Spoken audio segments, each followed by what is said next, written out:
d'Ivoire, la ville d'Abidjan subit une hausse du tarif du transport aux heures de pointe, une situation inquiétante pour les usagers. Plafonnement du prix de certains produits de grande consommation, la phase de répression a débuté. À la case d'Abobo, une difficile cohabitation entre les ferrailleurs et les habitants. Bonsoir à tous et bienvenue au récap de la semaine, débutant par la case d'Abobo de Côte d'Ivoire, qui est depuis quelques années rejetée par le quartier dans lequel elle est située. Afin de résoudre cette opposition, l'État avait aménagé un nouveau site pour accueillir les ferrailleurs. Des années plus tard, le problème reste d'actualité et la case d'Abobo dérange. Une réalisation de Denis Kouman. À Abobo Anador, dans le district d'Abidjan, les populations se plaignent des nuisances causées par les activités des ferrailleurs. L'État avait décidé de transférer la case sur un autre site, mais les ferrailleurs traînent encore le pas. Cet habitant relève les problèmes de la zone. Depuis les ferrailleurs, vraiment, ça ne va pas. La cohabitation n'est pas facile. Les réparations qu'ils font, les bruits de moteurs, c'est vraiment compliqué. Depuis 2015, l'État a intimé l'ordre à plus de 2500 ferrailleurs d'occuper le site de Ndotré. Mais cela n'est pas encore fait. Le président des ferrailleurs donne la raison. Le lieu a été déjà morcelé en grande partie. Donc c'est ça notre inquiétude actuellement. Parce que les premiers magasins qui ont été construits sont restreints. Le nouveau site de Ndotré couvre une superficie de 15 hectares. Il peut recueillir les occupants de plusieurs cases d'Abidjan. Cette fois au large du Locodro, des femmes mères de famille entreprenantes se retrouvent à la ruine après avoir laissé leur marché pour un nouveau débarcadère que leur a construit l'État. Cette délocalisation est aujourd'hui un échec pour ces femmes. Les détails avec Christian Gokra. Dans la commune d'Atekoubé, le débarcadère Mohamed VI situé à Locodro connaît un dysfonctionnement. Les marailleuses qui y exercent depuis sa création en 2017 estiment qu'elles sont laissées pour compte et manifestent leur mécontentement. On n'est même pas considéré dans ce débarcadère. Entre-temps que c'est les femmes qui ont monté ce projet pour que ce site arrive jusqu'à nous. Mais dans ce site, nous sommes négligés. L'administration nous bloque partout. Les pêcheurs ne viennent pas passer. Ils disent que quand ils arrivent ici, il y a beaucoup de tasses à payer. Déplacées du marché artisanal d'Abouboudjoumé, où elles gagnaient quotidiennement leur vie, aujourd'hui, ces bonnes dames font face à des difficultés mettant en péril leurs activités. Elles réclament la subvention qui leur a été promise par l'État. Nous sommes arrivés, on avait des fonds de commerce. Tout est gâté. L'État devait nous dédommager. Ils nous ont promis 90 millions. Jusque-là, ça fait 2 ans. Rien. La tension reste vive au niveau du débarcadère de Locodro et l'on est loin d'une solution définitive. En Afrique, le koutoukou est la liqueur locale et symbole de culture, parlant particulièrement de la Côte d'Ivoire où la ville d'Abidjan s'est vue interdire la consommation du koutoukou par le préfet. Interdiction ou pas, elle est toujours produite et encore consommée. Nous en parlons dans ce reportage de Christian Gokra. En Côte d'Ivoire, la boisson locale appelée koutoukou est beaucoup prisée par les populations. Cependant, le mercredi 3 juillet 2019, le préfet d'Abidjan avait interdit sa consommation suite à la découverte de 300 fûts présumés toxiques. Quelques mois plus tard, dans les cabarets, la vente et la consommation existent encore. Le prix de cette boisson varie entre 100 et 600 francs la tournée, favorisant ainsi sa consommation. Selon les consommateurs, le koutoukou étant une boisson africaine et symbole de leur culture, il serait impossible de stopper la vente et la consommation. Mais moi, je préfère ça pourquoi? Parce qu'il est 100%, il n'a pas besoin d'arôme. Raison pour laquelle, pur africain que je suis, je préfère mon koutoukou. C'est African Jeans, c'est ce que nous vivons en Afrique. Les parents, depuis fort longtemps, de longue date. Bien que le koutoukou ait souvent des connotations de plaisir et de sociabilité, son usage abusif peut avoir des conséquences néfastes.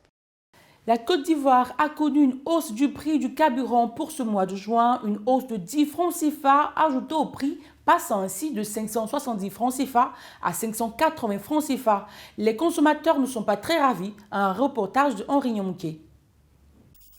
580 francs CFA, c'est désormais le prix du litre du carburant à la pompe en Côte d'Ivoire. Les automobilistes ont été surpris par le nouveau prix lundi matin parce que cela n'a fait l'objet d'aucune annonce à l'avance. C'est pas normal. On dort, on vient, on se réveille, le prix change. On n'avise pas, on ne dit rien. Et on fait le constat à la pompe que le prix a changé. Parce que le moment, on ne sait pas où on va. Le prix de carburant a augmenté depuis quand? Mais il fallait me dire que je n'allais même pas prendre de carburant aujourd'hui. Il faut préciser que depuis 1993, en Côte d'Ivoire, le prix du carburant à la pompe est indexé sur les cours mondiaux du baril du pétrole. Il faut en plus ajouter les ajustements fiscaux qui influencent les prix des produits de consommation. Et le consommateur, lui, s'interroge. La denrée alimentaire, le prix augmente. Les femmes revendeuses de la denrée alimentaire vont difficilement s'approvisionner et le coût de transport aussi va augmenter.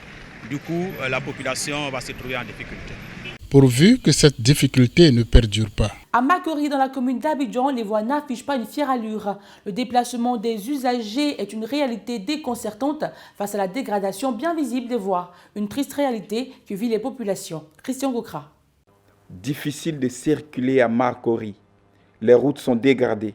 L'axe Sainte-Bernadette-Sainte-Thérèse, passant par le 9e arrondissement, est impraticable. Des nids de poules, des crevasses font désormais partie du quotidien des conducteurs de la commune. Les usagers sont obligés de faire des tours de peur d'endommager leurs véhicules. Des voies dégradées qui créent des embouteillages à longueur de journée. Le temps de parcours qu'elle offrait aux usagers n'est plus le même. Il faudrait faire désormais attention à des trous qui grossissent chaque jour. Dire que les voies à Makori ont été réhabilitées il y a quelques mois. Les usagers s'interrogent sur la qualité des travaux. À Abidjan, le calvaire des usagers des minibus appelés Gbakar aux heures de pointe est une réalité. Les chauffeurs de ces Gbakar leur font payer près du double du tarif, un constat d'Henri Nyamke. Que ce soit à Bobo, Yopougon, Port-Boué et même à Bingerville, c'est le même scénario. Les lignes de transport sont décomposées par les chauffeurs de Gbakar pour se faire plus d'argent.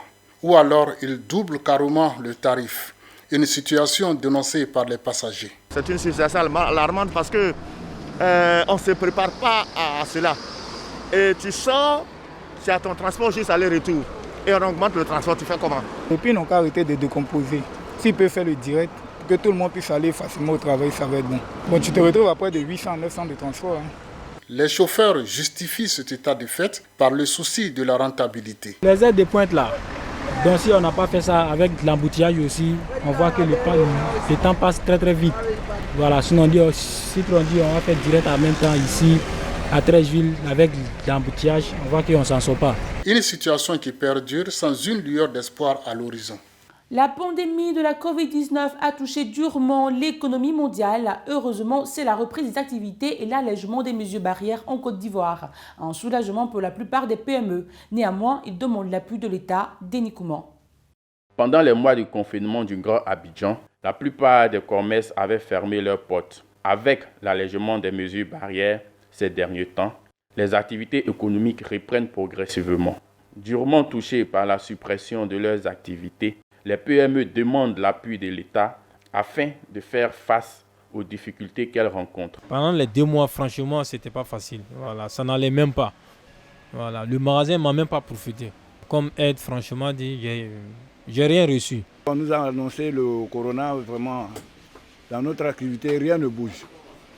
Rien ne bouge, on peut venir de 7h du matin jusqu'à 19h. On n'a même pas de quoi rentrer pour manger.